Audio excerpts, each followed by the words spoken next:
Hello student, welcome on my channel. आज मैं आपके लिए कक्षा 9वीं क्लास की बुक कृतिका में से पहला पार्ट इस जल प्रलय में के क्वेश्चन आंसर लेकर आई हूँ, जो कि मैं चैप्टर के बीचों बीच के क्वेश्चन आंसर भी आपको एक्सप्लेन करूँगी। तो आइए देख लेते हैं सबसे पहले इसके क्वेश्चंस। तो पहला क्वेश्चन है इसका, लेखक का गाँव कैसे इलाके में है? तो वर्षा ऋतु में गंगा तथा अन्य नदियों की बाढ़ से पीड़ित लोगों की एकमात्र शरण स्थली बनने वाले इलाके में है। लेखक का गांव कहाँ पे है? वर्षा ऋतु में जो गंगा नदी तथा अन्य नदियों में जो बाढ़ आई थी, उसमें पीड़ित लोगों को बचने की एक ही जगह थी, एकमात्र शरण स्थली थी, उसी इलाके में लेखक का गाँव है। बट लेखक को तैरना क्यों नहीं आता? क्योंकि उस गांव में किसी भी नदी के किनारे नहीं थे, बल्कि परती भूमि पर उसका गांव पड़ रहा था। वहाँ पे कोई नदी नहीं थी, इसकी वजह से लेखक ने कभी नदी में तैरना सीखा ही नहीं, तो इसलिए उसको तैरना नहीं आया। बाढ़ पीड़ित इलाकों में लेखक ने किस हैसियत से काम किया था? तो उसने बॉय स्काउट, स्वयं सेवक, राजनीतिक कार्यकर्ता या फिर राहत देने वाले कर्मचारी या कामगार की हैसियत से काम किया था। हाई स्कूल में लेखक किस काम के लिए पुरस्कृत हुआ था? तो बाढ़ पर लेख लिखने के लिए पुरस्कृत हुआ था। प्रश्न नंबर 5 है, बाढ़ की पुरानी कहानी को नए पाठ के साथ लेखक ने कहाँ प्रस्तुत किया है? तो धर्म युग पत्रिका के कथा दशक के अंतर्गत प्रस्तुत किया गया है। प्रश्न नंबर 6, लेखक द्वारा तैयार किए गए कुछ रिपोर्टाज के शीर्षक या नाम बताते हैं। तो इसमें से कुछ नाम ऐसे, जैसे सबसे पहले जय गंगा, जो कि 1947 में प्रकाशित हुआ, डायन कॉपी 1948 में, तथा हड्डियों का पुल 1948 में। ये पाठ के बीचों बीच में से कुछ ऐसे महत्वपूर्ण प्रश्न हैं जो आपके परीक्षा में आ सकते हैं। तो आइए देख लेते हैं इसके नेक्स्ट पेज पे क्वेश्चंस को। अगला क्वेश्चन है, लेखक अपनी रचनाओं के अनवरत, अनर्गल तथा अनपढ़ गद्यों में स्वगतोक्ति क्यों कहते हैं? ठीक है, लेखक जो है वो अपनी रचनाओं को अनवरत, अनर्गल, अनगढ़ और गद्यों में और स्वगतोक्ति क्यों कहते हैं? तो ऐसा लगता है कि बाढ़ पीड़ितों की प्राण रक्षा के कार्य में व्यस्त लेखक को, यानी कि लेखक जो था वो बाढ़ पीड़ितों की रक्षा, प्राणों की रक्षा के काम में इतना व्यस्त था कि उसको लिखते समय सोच विचार करने का समय ही नहीं मिल पाया होगा। और दूसरा, आरंभ प्रशंसा को एक दुर्गुण भी माना जाता है, इसलिए शायद लेखक आत्मसमीक्षा कर रहे हैं। आगे देख लेते हैं प्रश्न नंबर 2, बाढ़ के पानी का स्तर देखने वाले और देखकर वापस लौटने वाले लोगों के बीच कैसे सवाल जवाब चलते रहते हैं? तो लेखक के अनुसार पानी का स्तर देखने वाले लोग पूछते हैं कि पानी कहाँ तक आ गया है। देखकर आने वाले लोग इसका उत्तर देते हैं, कहते हैं फ्रेजर रोड तक आ गया है। आ क्या गया, समझो पार ही हो गया। तो इसी तरीके से सवाल जवाब चलते रहते हैं। आइए देखते हैं प्रश्न नंबर 3, लेखक के अनुसार वातावरण में किन शब्दों की कर्णभेदी गूंज जाती है? मतलब ज़्यादातर किस प्रकार के शब्द गूंजते रहते हैं जब बाढ़ जैसी कोई आपदा आ जाती है? तो कुछ ऐसे शब्द हैं जैसे कि आ रहा है, आ गया, घुस गया, डूब गया या फिर बह गया। तो लोगों के मुंह से लगभग यही सारे ऐसे ही शब्द गूंजते रहते हैं। आगे देख लेते हैं प्रश्न नंबर 4, अपने साथ बाढ़ का दृश्य देखने के लिए चल रहे कवि आचार्य को लेखक ने क्या कहा है? तो लेखक ने बताया, आचार्य जी देखिए, सामने आ रहा है मृत्यु का वो तरल दूत। तरल दूत यहाँ पे बाढ़ के पानी को कहा गया है, क्योंकि बाढ़ का जो पानी होता है, पानी कोई भी होता है वो तरल होता है, ठीक है। तो लेकिन बाढ़ का पानी जो होता है वो ज़्यादातर लोगों की मृत्यु लेकर ही आता है, इसलिए इसको बाढ़ के पानी को ही मृत्यु का तरल दूत कहा गया है। प्रश्न नंबर 5, पानी की तेज़ धारा में बह रहे विज्ञापन कैसे दिखाई देते थे? तो ये विज्ञापन जल की प्रचंड धारा में जहरीले रंगीन सांप जैसे लग रहे थे। प्रश्न नंबर 6 है, बाढ़ के दृश्य में कौन सा अनुभव नया था? तो हरियाली पर शनैः शनैः पानी फिरते देखने का अनुभव ही नया था। यहाँ पे एक तात्पर्य ये है कि जब खेतों में उस समय हरियाली थी, लेकिन जैसे ही बाढ़ का पानी पूरे खेतों में घुस चुका था, तो बाढ़ का पानी क्या करता है, पूरी खेतों की हरियाली को बर्बाद कर देता है। तो ये जो अनुभव जो था वो एकदम नया था। आइए देख लेते हैं इसके नीचे के क्वेश्चंस को। यहाँ पे क्वेश्चन है, आकाशवाणी के पटना केंद्र से प्रसारित कौन से समाचार को पान की दुकान पर खड़े लोग ध्यान लगाकर सुन रहे थे? तो वो समाचार था, पानी स्टूडियो की सीढ़ियों तक पहुंच चुका है और अब किसी भी क्षण स्टूडियो में प्रवेश कर सकता है, ठीक है। क्योंकि आकाशवाणी का ही स्टूडियो था, रेडियो का ही स्टूडियो था, अगर उसी में पानी घुस जाता तो फिर रेडियो पे जो आकाशवाणी है उसको सूचना कैसे देते? इसलिए बार बार जो लोग थे वो पान की दुकान पे खड़े होकर यही समाचार ध्यान से सुन रहे थे। अगला प्रश्न है, लेखक का साथी घबरा उठा लेकिन लेखक निश्चिंत क्यों था? आइए देख लेते हैं नेक्स्ट पेज पे इस क्वेश्चन का आंसर। लेखक इसलिए निश्चिंत था क्योंकि लेखक को उस स्थान पर बाढ़ की स्थिति का पूर्वानुभव था, मतलब उसे पहले भी इस बात का अनुभव हो चुका था कि यहाँ पे पहले भी बाढ़ आ चुकी थी, इसलिए उसे सब कुछ पहले से पता था। दूसरी बात ये थी कि वो किसी भी स्थानीय व्यक्ति चेहरे के पर घबराहट का भाव नहीं देख रहा था। मतलब वहाँ पे जितने भी स्थानीय व्यक्ति थे उनके चेहरे पर किसी प्रकार का घबराहट का भाव नहीं देख रहा था, और ऐसी दशा में घबराना बेइज्जती के सिवाय और कुछ नहीं हो सकता था, इसलिए वो एकदम निश्चिंत था। अगला प्रश्न है इसका, बाढ़ के इस दृश्य में लेखक को सबसे बड़ी चिंता क्या हो रही थी? तो लेखक को बाढ़ का जल तुरंत बढ़ने और फिर पटना सिटी के जलमग्न होने की चिंता खाई जा रही थी कि ऐसा ना हो कि बाढ़ का जल जो है वो बढ़ जाए और पटना सिटी जो है वो पूरी तरीके से पानी में डूब जाए, उसी की चिंता खाई जा रही थी। आइए देखते हैं इसके नीचे के क्वेश्चंस को। मैग्नीज कॉर्नर कहाँ था? वो था राजेंद्र नगर चौराहे पर था। लेखक यहाँ कौन कौन सी पुस्तकें लेना चाहता था? लेखक असमंजस में पड़ गया और वो लेखक निश्चय नहीं कर पा रहा था कि वो हेडली चेंज लूँ या फिर एक सप्ताह में फ्रेंच जर्मन सिखा देने वाली पुस्तकें ले या फिर योग सिखाने वाली कोई सचित्र पुस्तक खरीदे। प्रश्न नंबर 3 है, असमंजस की स्थिति में कोई खरीदार कब पड़ता है? तो जब खरीदार के पास पैसे कम हो तो लेकिन उसकी पसंद की कई चीज़ें एक साथ ही नज़रों के सामने आ जाए तभी वो पढ़ता है। प्रश्न 4 है, मित्र से विदा लेते समय लेखक ने क्या कहा था? लेखक ने कहा कल पानी की दशा जाने क्या रहे, लेकिन हम में से कम पानी वाली जगह का आदमी अधिक पानी वाली जगह के आदमी की खबर लेते रहना चाहिए। जिसके इलाके में कम पानी है वो ज़्यादा पानी वाले इलाके के लोगों की खबर लेता रहे ताकि उसे पता चलता रहे कि कहाँ पे क्या हो रहा है। प्रश्न नंबर 5 है, गोलंबर के पास जनसंपर्क की गाड़ी से क्या ऐलान किया गया? तो ये ऐलान किया गया कि आधी रात के समय बाढ़ का पानी लोहानीपुर, कंकड़बाग और राजेंद्र नगर में घूमने की आशंका बढ़ती ही जा रही है। प्रश्न नंबर 6 है, पत्नी से गैस का हाल पूछने पर लेखक को क्या जवाब मिलता है? बाढ़ के जल में मापन अनिश्चितता की तरह ही गैस के बारे में भी घोषणा कर दी जाती है, यानी कि जो बाढ़ का पानी है उसमें कितना माप चल रहा है इसको तो किसी के बारे में किसी को भी पता नहीं था उसके बारे में, क्योंकि अनिश्चितता चल रही थी। तो उसके साथ साथ गैस के बारे में भी यही घोषणा कर दी जा रही है कि कितनी गैस बची है, किसी को नहीं पता था कि कब तक चलेगा।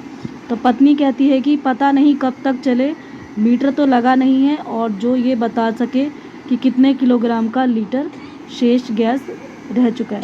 आगे चलते हैं इसके नेक्स्ट क्वेश्चन पे। आगे इसका प्रश्न है, बाढ़ के भय से नींद न आने की दशा में लेखक को क्या होने लगा? इसका उत्तर है, लेखक के मस्तिष्क में अतीत की याद भरने लगी, यानी कि पुरानी यादों में वो खो गया। अगला प्रश्न है, चारों ओर पानी ही पानी कहाँ भरा पड़ा है? मनिहारी, यानी कि तब उस समय मनिहारी किसको बोला जाता था? पूर्णिया, और अब का जो कटिहार जिला के इलाके में है उसको बोला जाता है। तो वहाँ पे पानी भरा पड़ा है। बाढ़ के जल में कौन कौन से प्राणी शरण ले रहे थे? चीता, चींटी, सांप, बिच्छू, मगर, लोमड़ी, कठबिलाव आदि। प्रश्न नंबर 4 है, लेखक के साथ नाव में सवार भादुड़ी जी के पैरों की सुरक्षा के क्या उपाय बताते हैं? उनका कहना है कि प्रत्येक नाव पर पकाही घाव की दवा, दिया सलाई की डिबिया तथा मिट्टी के तेल की बोतल का उपलब्ध रहना बहुत ही ज़रूरी है। तो उन्होंने ये सारी चीज़ें उपाय बताई थी। आगे चलते हैं नेक्स्ट पेज पर। लेखक की नाव में अन्य कौन व्यक्ति बैठा था? वह व्यक्ति बाढ़ की राहत के लिए नियुक्त एक डॉक्टर साहब था। अगला है, मूसरों की बस्ती में राहत बांटने पर लेखक को क्या जानकारी मिली? लेखक को सूचना मिली कि उस बस्ती के कई लोग मछली तथा चूहों को झुलसाकर खा रहे हैं तथा येन केन प्रकारेण किसी तरह जीवित रह पाए हैं। और प्रश्न नंबर 3 है, बस्ती में कौन सा नाटक दिखाया जा रहा था? धानी यानी पति और धरनी यानी कि पत्नी का नाटक। इसमें धरनी अपने मायके भाग रही है जबकि धानी उसको मान मुरुवत एवं अनुनय विनय करके किसी तरह वापस लाने का प्रयास कर रहा है। प्रश्न नंबर 4, 1937 में कौन सी घटना घटित हुई थी? तो लेखक उस समय बालचर या फिर बॉय स्काउट था। गांव के लोगों ने धनाभाव यानी कि धन की कमी के कारण नाव के स्थान पर केले के पौधों से भेला बनाया था और इसी भेला बनाम नाव को हारमोनियम तबले वाले जमींदार के लड़कों ने छीन लिया था और इस कारण वहाँ पे आपस में मारपीट भी हो गई थी। तो 1937 में यही घटना हुई थी वहाँ पर। फिर प्रश्न नंबर 5 है, 1967 की कौन सी घटना है? तो इस घटना में राजेंद्र नगर में पानी घुसने और नाव पर उस इलाके में नवयुवक और नवयुवतियों के संगीत वादन तथा नृत्य के मनोरम दृश्यावली का वर्णन है। पानी बढ़ने पर नाव पलटी और जितने भी सवार थे सब पानी में डूबकर मर गए थे। तो ये थी घटना 1967 की। आगे चलते हैं नेक्स्ट पेज पर। बाढ़ के दिनों में गांव इलाके में माहौल का कैसा होता है, या फिर बाढ़ के दिनों में गांव इलाके के माहौल का कैसा वर्णन है। लोग जो है वो भीड़ इकट्ठा होकर बाढ़ के आने की बातें करते रहते हैं और सरकार की ओर से दी जाने वाली राहत पर चर्चा होती है। बिजली कभी गुम हो जाती है तो कभी पुनः जलीय दृश्य दिखाई देने लगता है। गांव भर के कुत्ते एक साथ मिलकर भौंकने लगते हैं और रोने लगते हैं। लोग कुत्तों को डांटकर चुप कराने का भी प्रयास करते हैं। तो इस तरीके का माहौल होता है वहाँ पर। प्रश्न नंबर 2 है, लेखक को इस शोर शराबे से क्यों कष्ट हो रहा था। क्योंकि लेखक बहुत ही थका हुआ था और उसे शोर शराबे में नींद नहीं आ रही थी, इसलिए उसे कष्ट हो रहा था। प्रश्न नंबर 3 है, लेखक को पाटलिपुत्र कॉलोनी श्री कृष्णपुरी में बोरिंग रोड के अथाह जल में घिरे अपने किन स्वजनों की याद आ रही थी। कुछ उन स्वजनों में से कुछ के नाम हैं जितेंद्र जी, विनीता जी और बाबू भैया तथा इंदिरा जी। प्रश्न नंबर 4 है, पिछले वर्ष अगस्त माह में नरपतगंज के थाने के चकरदाहा गांव में लेखक ने क्या देखा था। तो उस समय उक्त महालेखक ने यानी कि उस महीने में एक गर्भवती महिला को छाती तक पानी में डूबी हुई देखा और लोगों की और सहायता की आश लगाए टुकुर टुकुर देखती हुई देखा था।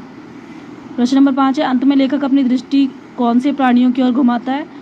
तो अंत में लेखक जो है यानी कि बाद में अब वो भेड़ों के झुंड को इस पानी के सैलाब में देखने की चेष्टा करता है।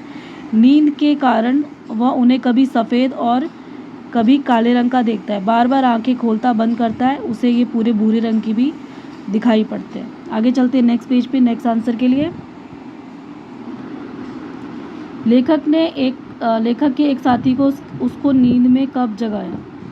तो प्रातः 5:30 बजे, प्रातःकाल 5:30 बजे। जागकर लेखक अपने चारों ओर क्या देखता है। साधारण मिट्टी और कीचड़ से लथपथ बच्चों को और भंगी बस्ती के बच्चों के झुंड को तथा पानी की लहरों को। प्रश्न नंबर 3 है, जागरण के बाद लेखक ने पहला काम कौन सा किया और उसे कैसी अनुभूति हुई। तो वो दौड़कर छत पर गया और उसको अपने चारों ओर जबरदस्त कोलाहल यानी कि शोर शराबा सुनाई दिया। जल की लहरें उछल कूद कर रही थी, लोग डूबने के भय से चीख पुकार मचा रहे थे। उसने देखा कि कई मकान जल में डूबने लगे। लेखक ऐसी कल्पना क्यों करता है कि काश उसके पास मूवी कैमरा और टेप रिकॉर्डर होता।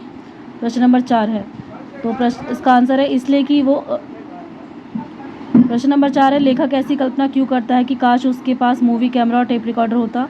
तो इसका आंसर है इसलिए कि वो इस दृश्य को देखकर और ध्वनियों का अभिलेख रखकर बाद में सभी लोगों को बाढ़ की आपदा तथा लोगों की परेशानी से अवगत कराता। प्रश्न नंबर 5 है, लेखक के पास कलम भी नहीं है, ऐसा क्यों। तो लेखक की कलम को भीड़ में किसी बच्चे ने चुरा लिया है, यही आंसर होगा इसका। अब आगे देख लेते हैं इसके प्रश्न अभ्यास। ये तो थे जो मैंने किताब के बीचों बीच से आपको क्वेश्चन आंसर बताए थे। अब आते हैं इसके प्रश्न अभ्यास। तो पहला क्वेश्चन है, बाढ़ की खबर सुनकर लोग किस तरह की तैयारी करने लगे थे। बाढ़ की खबर सुनकर लोग घरों में ईंधन, आलू, मोमबत्ती, दिया सलाई, सिगरेट, पानी पीने के पानी, कंपोस्ट की गोलियां जुटाने लगे थे। प्रश्न नंबर 2 है, बाढ़ की सही जानकारी लेने और बाढ़ का रूप देखने के लिए लेखक क्यों उत्सुक था। तो लेखक जानना चाहता था कि बाढ़ का पानी पटना शहर के विभिन्न इलाकों में कैसे भर गया है, इसी कारण वो इसे लेकर उत्सुक था। सबकी जुबान पर एक ही जिज्ञासा, पानी कहाँ से आ गया। इस कथन से जनसमूह की कौन सी भावनाएं व्यक्त होती है। तो इसका उत्तर है, इस कथन से जनसमूह की बाढ़ की विभीषिका से उत्पन्न भय और आकुलता की भावनाएं व्यक्त होती है। प्रश्न नंबर 4 है, मृत्यु का तरल दूत किसे कहा गया और क्यों कहा गया है। बाढ़ के पानी को ही मृत्यु का तरल दूत कहा गया है। कहने का कारण यह है कि बाढ़ का पानी बड़े वेग से यानी कि बड़ी स्पीड से आता है और सब कुछ डुबाता, बहाता, नष्ट करता चला जाता है। इसमें कई लोगों की मृत्यु हो जाती है, इसलिए इसको तरल दूत कहा गया है। चलते हैं आगे के क्वेश्चन के लिए नेक्स्ट पेज पर। प्रश्न नंबर 5 है, आपदाओं से निपटने के लिए अपनी तरफ से कुछ सुझाव दीजिए। आपदा की स्थिति से पहले ही जान माल को सुरक्षित स्थानों पर पहुंचा देना चाहिए। वृक्षारोपण कार्यक्रमों को बढ़ावा यानी कि पेड़ को लगाने के जितने भी कार्यक्रम होते हैं उसे बढ़ावा देना चाहिए। जंगलों को सुरक्षित रखना चाहिए। छोटी छोटी नहरों को बड़े बड़े बांधों से पानी देकर पानी के दबाव को कम करना चाहिए। आवासों को इस तरीके से बनाया जाना चाहिए कि जिनके गिरने से जानमाल का नुकसान ना हो। प्रश्न नंबर 6 है, जब दानापुर डूब रहा था तो पटनिया बाबू लोग उलटकर भी देखने नहीं आए, अब बूझो। इस कथन के द्वारा लोगों की किस मानसिकता पर चोट की गई है। इस कथन के द्वारा लोगों की संकीर्ण और असहयोगपूर्ण मानसिकता पर चोट की गई है।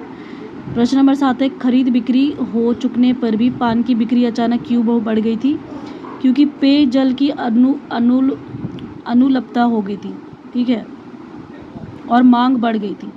पेयजल की अनुलपता का मतलब पेयजल पीने का पानी कम पड़ गया था और मांग बढ़ गई थी, इस कारण पान की मांग बढ़ गई थी। प्रश्न नंबर 8 है, जब लेखक को यह एहसास हुआ कि उसके इलाके में भी पानी घुसने की संभावना है तो उसने क्या क्या प्रबंध किए? लेखक को जब यह अनुभव हुआ कि उसके इलाके में पानी घुसने की संभावना है तो वो ईंधन, आलू, मोमबत्ती, दिया सलाई, सिगरेट, पीने का पानी, कागज और कंपोस्ट की गोलियां जमा कर बैठ गए और बाढ़ की प्रतीक्षा करने लग गए। प्रश्न नंबर 9, बाढ़ पीड़ित क्षेत्र में कौन कौन सी बीमारियों के फैलने की आशंका रहती है? बाढ़ पीड़ित क्षेत्र में हैजा, गैस्ट्रो, पीलिया आदि बीमारियों के फैलने की संभावना रहती है। प्रश्न नंबर 10, नौजवान के पानी में उतरते ही कुत्ता भी पानी में कूद गया, दोनों के किन भावनाओं से वशीभूत होकर ऐसा किया होगा? दोनों ने ऐसा आपसी प्रेम से उत्प्रेरित भावनाओं के वशीभूत होकर किया। 11वां प्रश्न, अच्छा है कुछ भी नहीं, कलम थी वो भी चोरी हो गई, अच्छा है कुछ भी नहीं मेरे पास, मूवी, कैमरा, टेप रिकॉर्डर आदि की तीव्र उत्कंठा होते हुए भी लेखक ने अंत में उपयुक्त कथन क्यों कहा है? तो इसका उत्तर होगा, इस कथन में कहे से पूर्व लेखक ये सोचता है कि काश हमारे पास कैमरा और टेप रिकॉर्डर होता तो मैं इस जल प्रलय को इन दृश्य श्रव्य माध्यमों द्वारा स्मृतियों में सुरक्षित रखता, लेकिन जब वो साधारण बाढ़ को साक्षात जल प्रलय के रूप में बदलते देखा तो उसे यह सोचकर संतोष होता है कि हमारे पास इस जल प्रलय में रहने के लिए कुछ भी नहीं है। और इस तरह से इस कथन के माध्यम से लेखक अपने अंदर की हताशा और पीड़ा को व्यक्त कर रहा है। प्रश्न नंबर 12 है, आपने भी देखा होगा कि मीडिया द्वारा प्रसिद्ध की गई घटनाएं कई बार समस्याएं बन जाती हैं, ऐसी किसी घटना का उल्लेख कीजिए। तो इसका आंसर है, कुछ दिनों पहले एक बड़े समाचार चैनल ने स्टिंग ऑपरेशन करके अलग अलग दलों के 11 सांसदों को संसद में सवाल पूछने के एवज में रिश्वत लेते समय पकड़ा था। संसद द्वारा एक संसदीय दल की जांच बैठाई गई। जांच ने पाया कि इन सांसदों पर लगाए गए आरोप सही है। लोकसभा अध्यक्ष ने तत्काल कार्रवाई करते हुए उन्हें निलंबित कर दिया। समस्या तब खड़ी हुई जब आरोपी सांसदों ने लोकसभा अध्यक्ष के आदेशों के खिलाफ सुप्रीम कोर्ट का दरवाजा खटखटाया। हालांकि सुप्रीम कोर्ट ने संसद के अधिकारों का हस्तक्षेप करने से मना कर दिया, लेकिन